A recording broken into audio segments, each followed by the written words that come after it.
कि दुनिया जानती है कि सऊदी अरब ने आज तक इसराइल को बहैसियत मुल्क तस्लीम नहीं किया है। लेकिन अमेरिका क्या कह रहा है, डोनाल्ड ट्रंप क्या कह रहे हैं? डोनाल्ड ट्रंप ये कह रहे हैं कि अमेरिका सऊदी अरब को सिविल न्यूक्लियर प्रोग्राम के लिए मुमकिना डील सऊदी अरब के साथ कर सकता है, उसकी मदद कर सकता है। लेकिन सऊदी अरब को क्या करना होगा? अमेरिका चाहता है कि उसके लिए सऊदी अरब को इसराइल को तस्लीम करना होगा। बहुत बड़ी शर्त है। क्या सऊदी अरब ऐसा करेगा? सवाल यह है। तहम इत्तलात यह भी हैं कि इस नई शर्त पर सऊदी अरब के साथ अभी बाज़ाब्ता बातचीत नहीं हुई है। दूसरी जानिब मशरिक़ वुस्ता यानी मिडिल ईस्ट में बढ़ती हुई कशीदगी के असरात आलमी मईशत पर भी नजर आने लगे हैं। आलमी मंडी में यानी वर्ल्ड जो बाजार है, वर्ल्ड मार्केट है, उसमें ब्रेंट क्रूड ऑयल की कीमत दोबारा $100 फी बैरल से तजावुज कर गई है, यानी बढ़ गई है, ज्यादा हो गई है। और जो एक्सपर्ट्स हैं उनका कहना है कि अगर खित्ते में कशीदगी मजीद बढ़ी तो तेल की कीमतों में मजीद इजाफा हो सकता है, तेल की कीमतें और ऊपर जा सकती हैं, तेल और महंगे हो सकते हैं, ऑयल एंड नेचुरल गैस और महंगे हो सकते हैं। और जाहिर है कि जिसके असरात दुनिया भर की मईशतों पर पड़ सकते हैं। मुख्तसरन ईरान पर अमरीकी हमलों का सिलसिला जारी है। अक़वाम मुत्तहिदा यानी यूनाइटेड नेशंस खतरे की घंटी बजा रहा है। डोनाल्ड ट्रंप मजीद बड़ी फौजी कार्रवाई पर गौर कर रहे हैं, धमकियां दे रहे हैं। मैं चाहूं तो यह कर दूं, मैं चाहूं तो वो कर दूं। लगातार 13वीं रात ईरान पर अमेरिका ने बमबारी की है। आखिरी बमबारी 2 से 2.5 घंटों तक होती रही है। उसके बाद डोनाल्ड ट्रंप कहते हैं कि मैं चाहूं तो अमेरिका चाहे तो ईरान पर इससे भी ज्यादा खतरनाक हमले कर सकता है।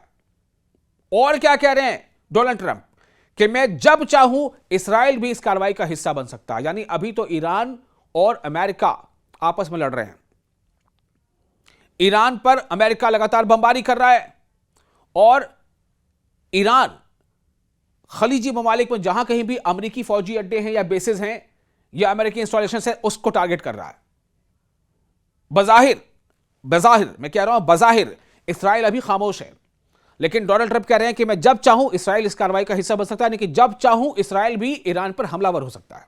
यानी एक धमकी के तौर पर उन्होंने इसराइल को भी रोके रखा है, जैसा डोनाल्ड ट्रंप का कहना है। इसी दौरान आप यह देखें कि तेल की कीमतें भी तेजी से ऊपर जा रही हैं। सूरत हाल इंतहाई हसास है, डेलिकेट है, नाजुक है और दुनिया की नजरें अब आने वाले चंद दिनों पर मरकूज हैं। ऐसे में कई अहम सवाल हैं। अगर यूनाइटेड नेशन के जनरल सेक्रेटरी एंटोनियो गुटेरेस यह कह रहे हैं कि आने वाला वक्त बहुत ज्यादा खतरनाक हो सकता है, दुनिया एक नाजुक मोड़ पर खड़ी है, तो ऐसे में वर्ल्ड कम्युनिटी अपनी जिम्मेदारियों को क्या महसूस करेगी? क्या वर्ल्ड कम्युनिटी अपनी जिम्मेदारियों को महसूस करते हुए उसे निभाएगी? दूसरा, अमेरिका चाहता है कि सऊदी अरब के साथ सिविल न्यूक्लियर प्रोग्राम डील हो जाए। क्या सऊदी अरब इसके लिए तैयार है? लेकिन इससे पहले कि सऊदी अरब इसके लिए तैयार हो जाए, अमेरिका एक शर्त लगा देता है। शर्त क्या है? शर्त यह है कि जो सऊदी अरब ने आज तक नहीं किया वो उसे करना पड़ेगा।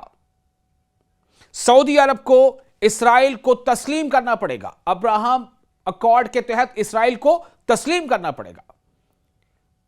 दुनिया इस्लाम यह जानती है कि सऊदी अरब ने एक स्टैंड ले रखा है कि सऊदी अरब ने आज तक इसराइल को बहैसियत मुल्क, बहैसियत कंट्री तस्लीम नहीं किया है।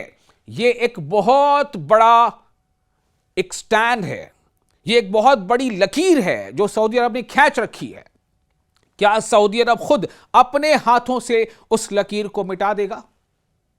क्या सऊदी अरब इसराइल को तस्लीम कर लेगा इसलिए कि चूंकि उसको अमेरिका की मदद चाहिए सिविल न्यूक्लियर प्रोग्राम को डेवलप करने के लिए, या सऊदी अरब सिविल न्यूक्लियर प्रोग्राम को डेवलप करने के लिए अमेरिका को छोड़कर दुनिया की और बड़ी ताकतों की तरफ रुख करेगा? बहुत बड़े सवाल हैं। इन सब के बीच सबसे बड़ा सवाल यह, डोनाल्ड ट्रंप कह रहे हैं कि ईरान पर मजीद हमले मैं कर सकता हूं, मजीद जोरदार हमले कर सकता हूं। 13 दिन लगातार 13वीं रात अमेरिका ने भी ईरान पर बमबारी की है, उसके बावजूद डोनाल्ड ट्रंप का यह कहना है। एंटोनियो गुटेरेस कह रहे हैं कि बहुत ही नाजुक मोड़ है, दुनिया के लिए खतरे की घंटी है। दुनिया बनती किससे है? देशों से, मुल्कों से। मुल्क बनता किससे है? लोगों से। तो दुनिया के मुल्क और उन मुल्कों के अवाम आखिर क्या चाहते हैं? क्या मुल्कों के अवाम, क्या अलग अलग मुल्क इस पर लगाम लगाने की कोशिश करेंगे? डोनाल्ड ट्रंप के इस कोशिश पर, इस हमले के लगातार करते रहने पर क्या लगाम लगाने की कोशिश करेंगे? क्या ईरान उसी तरह से हौसले के साथ खड़ा रहेगा, डटकर मुकाबला करता रहेगा? और क्या अमेरिका ने इस्राएल को फिलहाल रोक रखा है? क्या इस्राएल की एंट्री एक खास वक्त में होगी इस जंग में ईरान के खिलाफ? अगर वो होगी तो उसका हदफ क्या होगा, उसका नतीजा क्या होगा? बहुत सारे सवाल हैं, जवाब के लिए जरूरी होगा कि आप लगातार वीडियोस देखते रहें और इस वीडियो के बारे में आपके कमेंट्स जो आप हमें शेयर करते रहें। उधर अक़वाम मुत्तहिदा यानी यूनाइटेड नेशंस के सेक्रेटरी जनरल एंटोनियो गुटेरेस ने खित्ते की बिगड़ती हुई सूरत हाल पर शदीद तशवीश का इजहार किया है। सलामती काउंसिल के इजलास से यानी यूएनएससी के इजलास से खिताब करते हुए एंटोनियो गुटेरेस ने खबरदार किया कि मिडिल ईस्ट एक ऐसे मोड़ पर पहुंच रहा है जिसके नताइज नाकाबिले तसव्वुर हो सकते हैं। यानी एक ऐसा सूरत हाल, एक ऐसा नतीजा सामने आ सकता है जिसके बारे में सोचना भी मुश्किल है, लेकिन ऐसा हो सकता है। ये कौन कह रहा है? ये एंटोनियो गुटेरेस कर रहे हैं।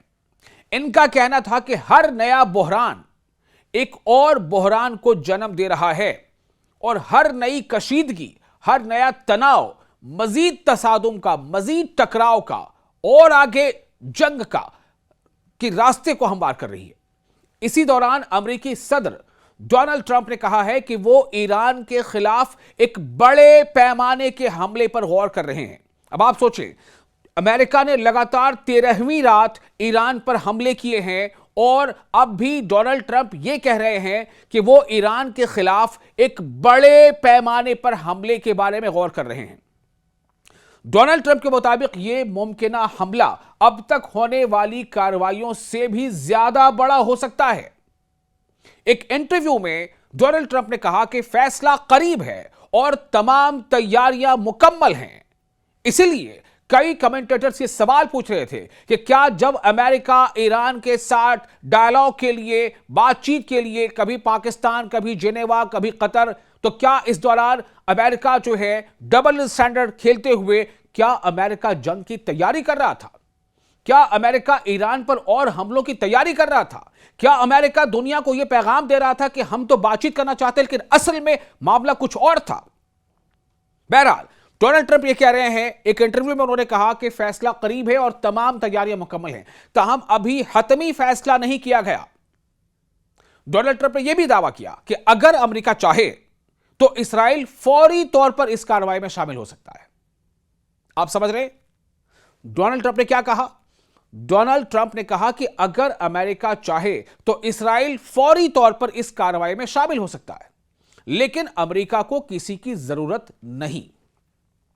डोनाल्ड ट्रंप के ये बयानात ऐसे वक्त में सामने आए हैं जब यमन के हौसी ग्रुप ने बहरे अहमर में यानी रेड सी में, लाल सागर में 2 सऊदी ऑयल टैंकरों पर हमलों की जिम्मेदारी कबूल की है।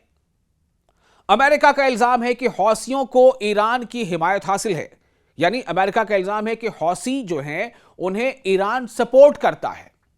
हौसी जो लफ्ज है इसी को कई जगहों पर हूती भी कहा जाता है। हूतियों को ईरान की हिमायत हासिल है, सपोर्ट हासिल है। अमेरिकी सदर ने खबरदार किया है कि अगर ऐसे हमले दोबारा हुए तो अमेरिका ईरान को भी जिम्मेदार समझेगा और ईरान और हौसियों दोनों को सख्त फौजी रद्द-ए-अमल का सामना करना पड़ सकता है। एक और अहम पेशरफ्त में सऊदी अरब के सिविल न्यूक्लियर प्रोग्राम से मुताल्लिक अमेरिका के साथ मुमकिना मुआहिदा भी खबरों में है। ध्यान से सुने, यह काफी अहम है। पेशरफ्त क्या है, डेवलपमेंट क्या है कि सऊदी अरब के सिविल न्यूक्लियर प्रोग्राम से मुताल्लिक अमेरिका के साथ मुमकिना मुआहिदा, अमेरिका के साथ एक्सपेक्टेड डील भी खबरों में है। जी हां, वही अमेरिका जो ईरान के सिविल न्यूक्लियर प्रोग्राम को लेकर हाय तौबा मचाता रहता है, जो ईरान के सिविल न्यूक्लियर प्रोग्राम पर ईरान को धमकियां देता रहता है, यहां तक कि ईरान पर हमले भी कर रहा है, वही अमेरिका सऊदी अरब के साथ मुमकिन सिविल न्यूक्लियर मुआहिदा करने की तैयारी में है।